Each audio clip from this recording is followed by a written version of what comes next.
Hello, dear friends. It's good to ask yourself questions from time to time, especially when they are pieces that do not fit. But it's also good to be a little skeptical, because not everything is what it seems. Opinion article. Are the good guys good? Fear kills human sovereignty. The good guys also want to control. Would it be a dictatorship versus a soft dictatorship? A hard world order versus a soft one? Could both sides serve the same master? The architect controlled both sides in the matrix. Trump was not controlled dissent, but uncontrolled dissent. What happens is if we decide to be free and sovereign souls? Japan asks China to stop performing anal swabs on it. Israel launches electronic bracelet to monitor its citizens. First space hotel to be shaped like a doughnut by 2025.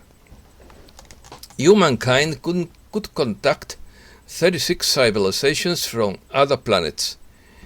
European defense industry wants to censor UFO discussion.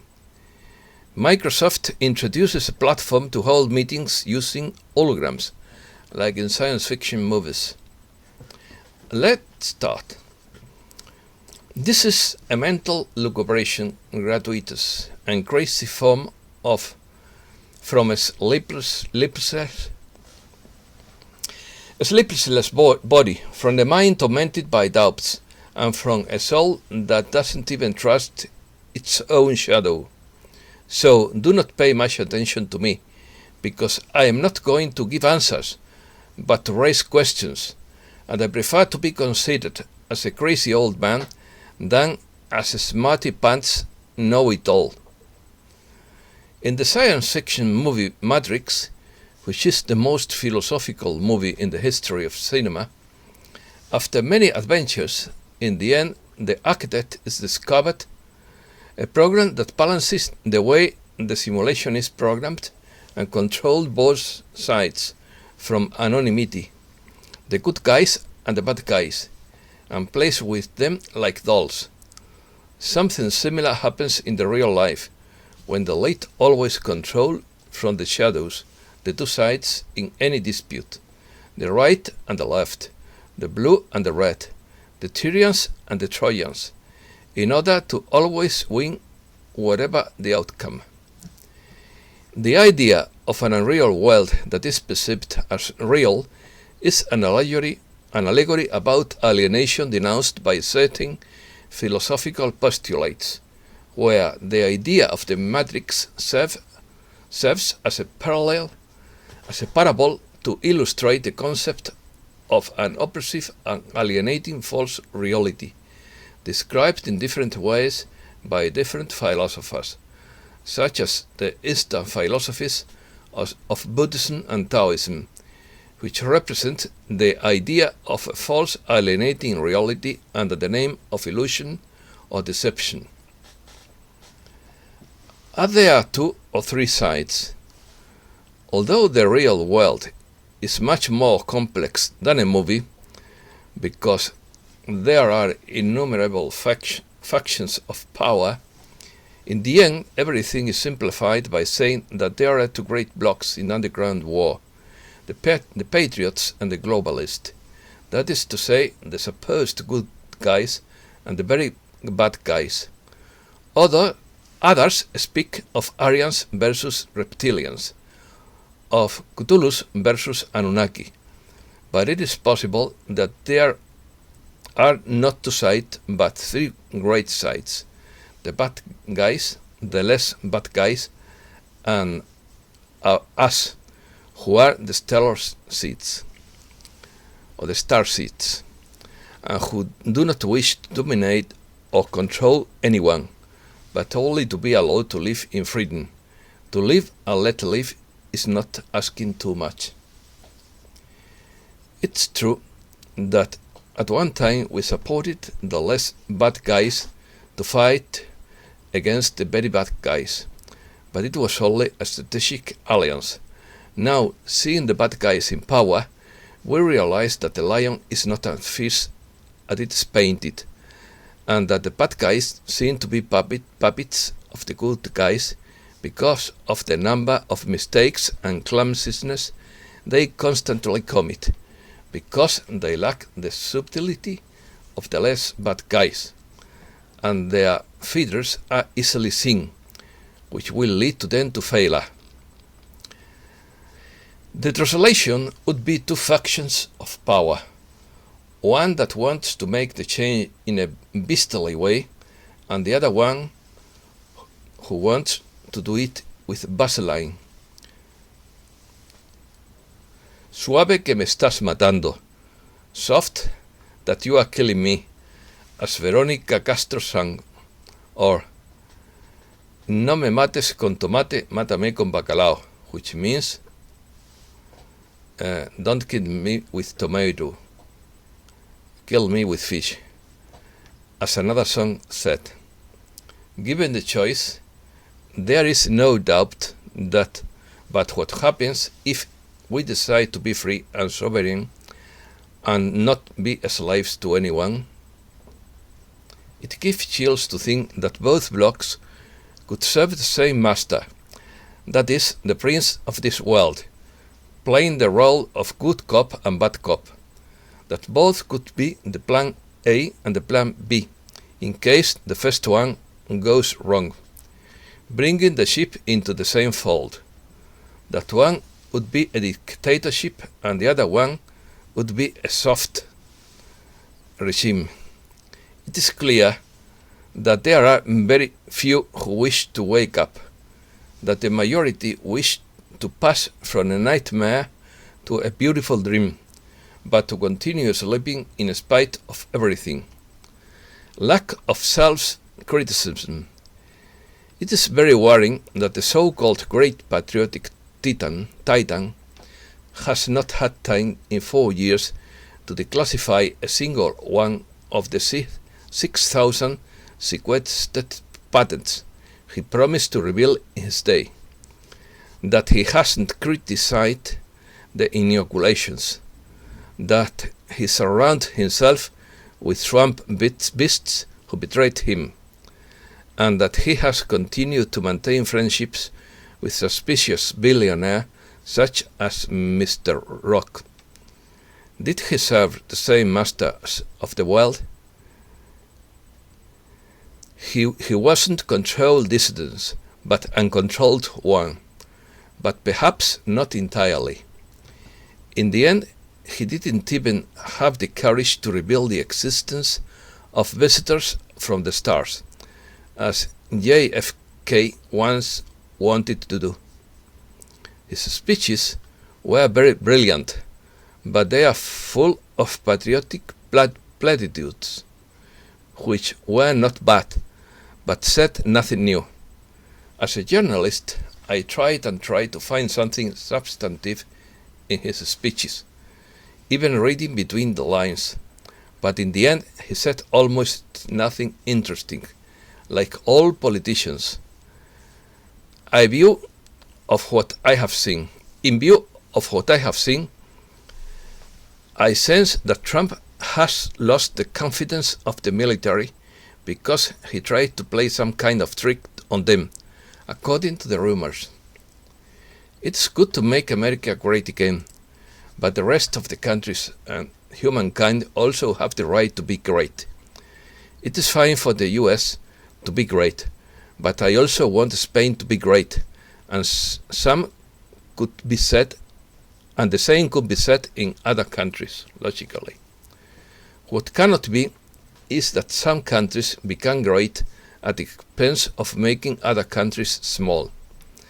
Greatness should be for all human beings, without anyone parasitizing anyone or taking advantage of anyone, although in the history of mankind there has always been a dominant power.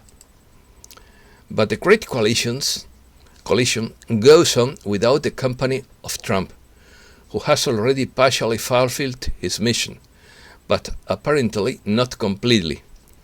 When one loses a battle, it's not enough to blame others, even if they are to blame, but one must also do some soul-searching about one's own mistakes that may have been made, and in this case I have observed a lack of self-criticism. Trust the plan. The phrase trust the plan can be dangerous if it is interpreted as passivity and standing idly by to see if someone will pull your chestnuts out of the fire. Trusting is not a bad thing, but it is more important to work to change the world, because, as the saying goes, a Dios rogando y con el mazo dando. To God praying and with the I'm hitting. If we give ground, it is certain that others will occupy it. So it's important that everyone creates their own plot of freedom and sovereignty. We already know that the secrecy of coalition is due to military reasons, and God forbid I should think badly of heroic people who are risking their lives to bring us freedom, to whom we will always be grateful. But it is also inevitable to think that there could be other reasons to keep the secret and not give participation to us. I suspect that the supposed good guys also have ambitions for control and world domination, even if their project is less oppressive than the other. The problem is that we awakened people do not seek control for anyone but freedom. We do not follow any leader, but our own divine self. We do not want to be puppets of other people, no matter how good they may seem to us. The birthright of the human being is freedom, and so is his destiny, worldwide. Are we talking about a hard world order versus a soft world order, but globalism nonetheless? It is clear that if we are given a choice between two evils, we choose the lesser evil, but a few dare to choose the greater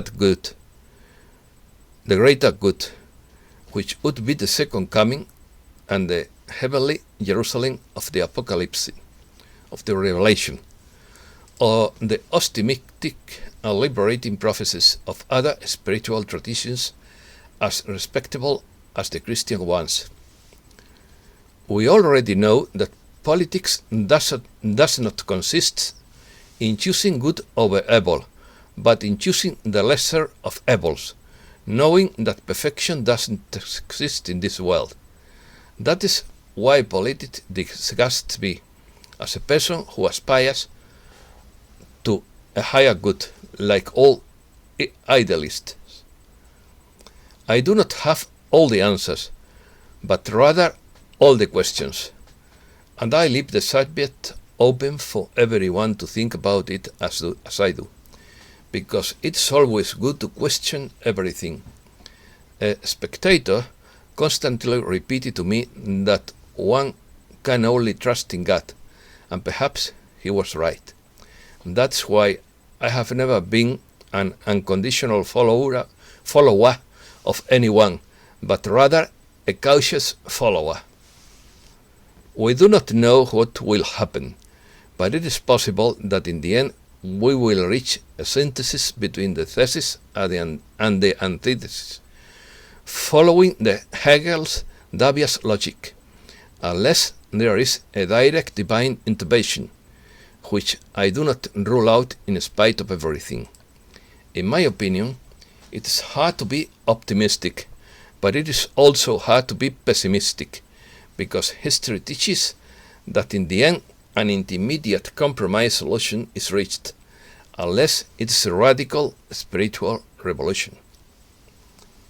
Short news.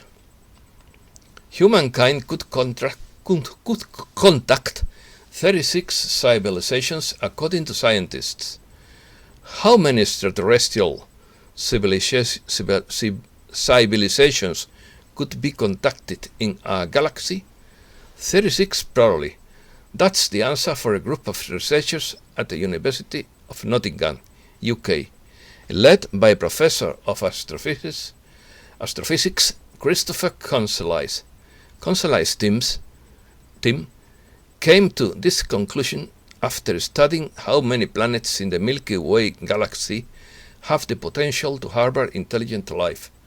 That's based on the assumption that intelligent life forms on other planets in a similar way as it does on Earth, they said in a study published in the Astrophysical Journal. European defense industry wants to censor UFO discussion. In a recent tweet from the European Commission's defense and the space industry, they stated that they will begin cracking down on online discussion related to UFOs and extraterrestrials.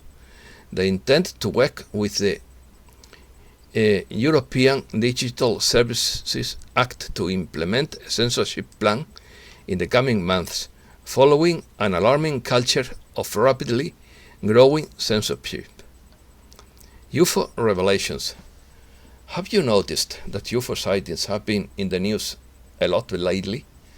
Even in the midst of all other great events that are happening, evidence of the mysterious objects flying through our skies pops up. In the old West days, the government would do everything it could to deny that anything strange was going on. But in the last couple of years, government officials have begun to change their minds. And after decades of very strict secrecy, the US government now openly admits that UFOs exist, while Europe pushes back. The first space hotel will be shaped like a donut. The startup Orbital Assembly Corporation, which seeks to encourage the flow of tourists into a near space as well as reduce the harmful effects of weightlessness on human health, has set a date for its major project. The Voyager station, with a maximum capacity of 400 people, will be built from 2025 and will be operational in 2 or 3 years. Boeing cites risks in design of newest Airbus plane.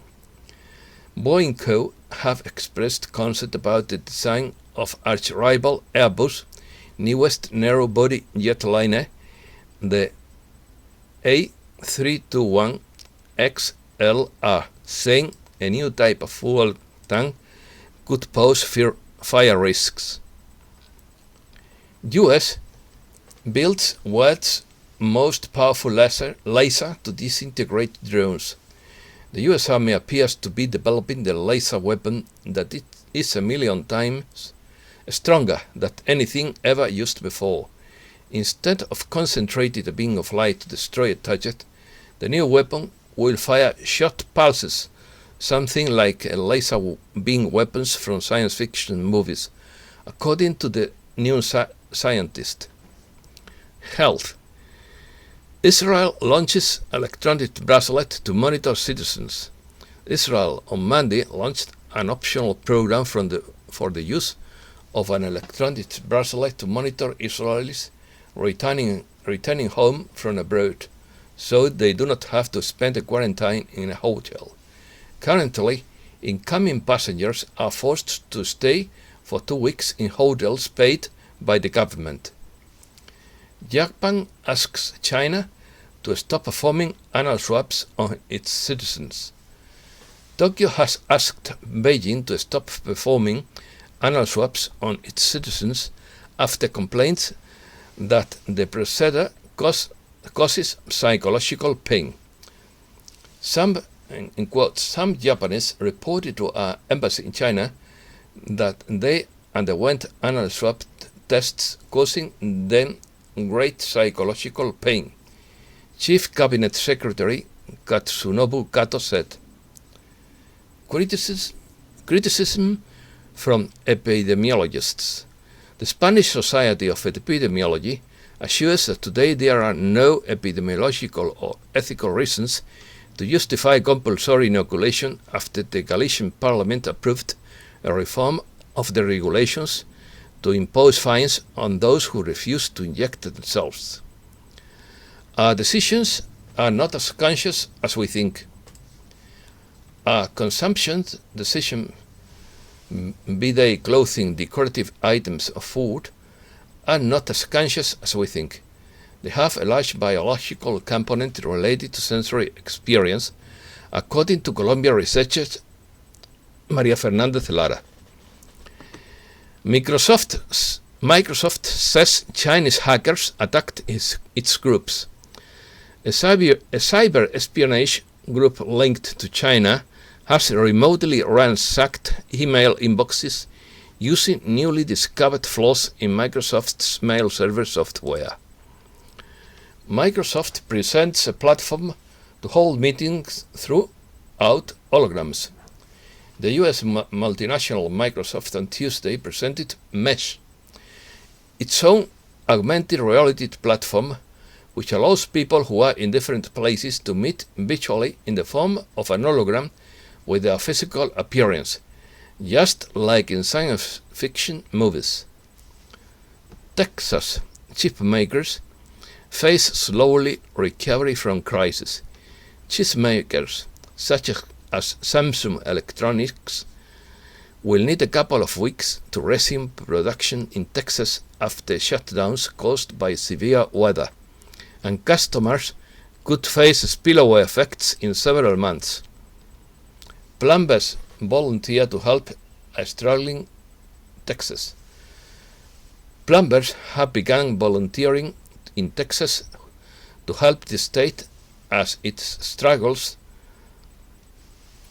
to recover from a debilitating winter storm that left huge swaths with severe and prolonged plumbing damage. Sky News presenters slammed Davos elite and their grain reset scheme. Sky News Australia presenter Cory Bernardi has just launched a flamethrower at the global elite, telling us that we should be aware of any organization with the term world in its name, in a monologue that would never see the light of day in most cases. All these authorities are pushing one agenda. It is the same agenda to decarbonize, deindustrialize, and disempower the Western world. Under the forum's vision, Davos attendees will own that what you will rent. And believe me, it wouldn't be a philanthropic enterprise, because it would concentrate power, authority, and money in the hands of a few, while the rest of us would become mere economic vassals of these oligarchs. Free will. According to Paul Lenda, there is something called free will. It means that we have sovereignty over what we think, say, and do. Thoughts, words, and actions are the mechanisms by which we interact, shape, and create reality. Everything we do is due to our free will when we initiate an action. Yes, even when we think it's not. Most people today don't realize that they are agreeing to their own enslavement. Look around you and you will see that it is true, especially at this time. People agree to give up their rights in an unprecedented way. Most of this is due to fear-based thinking. Fear kills sovereignty. It's a tool that has long been used to undermine the sovereignty of human beings. It seems to be used now as never before. There has never been such a widespread restriction on freedom and movement and expression as there is now. All this happened before human beings agreed to let it happen. Nothing can truly violate our sovereignty unless we allow it, even if those agreements were made by deception used against people. The buck stops with the person who accepts it. That is why it is vitally important to have an expanded consciousness in a world like the one that exists today. There is no person who has inherent authority over you, no matter what. On the world stage, this doesn't seem to be the case, and that is because human beings have given up their power over time. They have allowed hierarchical and pyramidal systems to develop. They are willingly allowed others to tell them what to do and what to think. The voluntary agreement to these control systems was made out of fear. Long ago, there was a great forgetfulness. Humankind was vulnerable due to terrible catastrophe. Opportunists entered the fold and offered leadership and guidance. Unfortunately for human beings, they had ulterior intentions and motives. Since then, the same kind of game has been played. The initial cause was followed by a return to order. When order returned, it came an excellent price. Humans would continually agree to let go of a little or a lot of their sovereignty. They did so because they believed it would be worse the alternative. Fear-based beliefs have led us to where we are today. Take away reason to take away rights and freedoms, and what you are left with is a vision of a world that have been put in a prison. Nothing is written in stone, so this can revert. To avoid more freedoms being taken away from us, we must stop accepting it. Free will is the most powerful ability you have, so use it wisely. Otherwise, the freedom you have will quickly slip away and turn into slavery. Now is the time to be very aware of what kind of agreements are we allowing to be made, because the consequences could be dire. Thanks a lot, friends, and I hope you all the freedom and liberty as possible.